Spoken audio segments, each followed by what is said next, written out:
Hey, Michael, or whoever reads this. I'm just testing out a new app that I downloaded onto my phone just to take video. It's like a music video app, but let me grab an ashtray. I'll be right back. I thought you'd appreciate this format because my hair doesn't look like anything. It looks like brown hair. So I thought you'd appreciate that.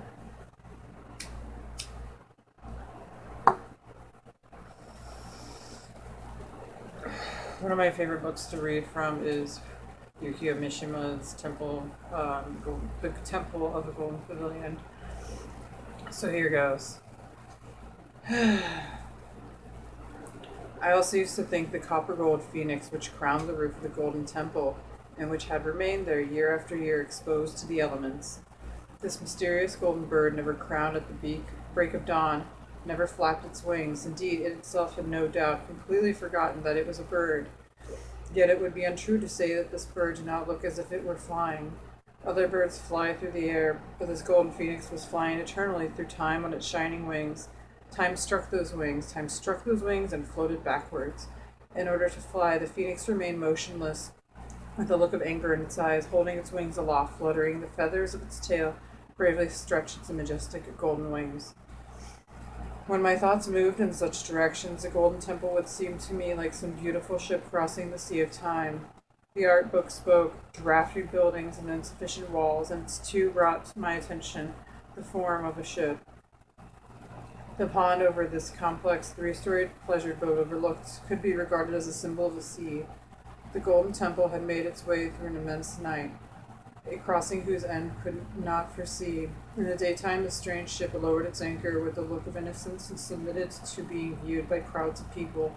But when night came, the surrounding darkness lent the ship a new force and floated away, with its roof billowing like a great sail. It is no exaggeration to say that the first real problem I faced in my life was that of beauty. My father was not only a simple country priest, deficient in vocabulary, and he taught me that there is nothing on this earth so beautiful as the Golden Temple.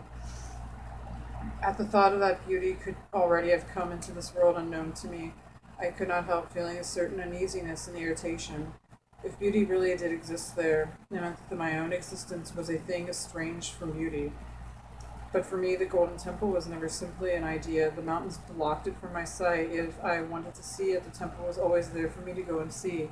Beauty was thus an object that one could touch with one's fingers, that could clearly be reflected in one's eyes.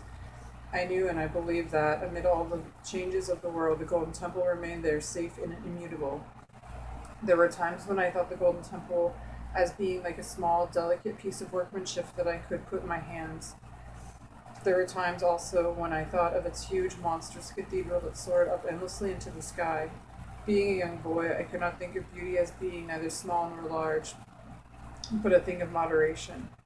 So when I saw the small, dew-drenched summer flowers that seemed to emit a vague light, they seemed to me as beautiful as the Golden Temple. Again, when the gloomy, thunder-packed clouds stood boldly on the other side of the hills, with only the edges shining gold, their magnificence reminded me of the Golden Temple. Finally came about when I saw a beautiful face, the simile would spring into my mind, lovely as the Golden Temple.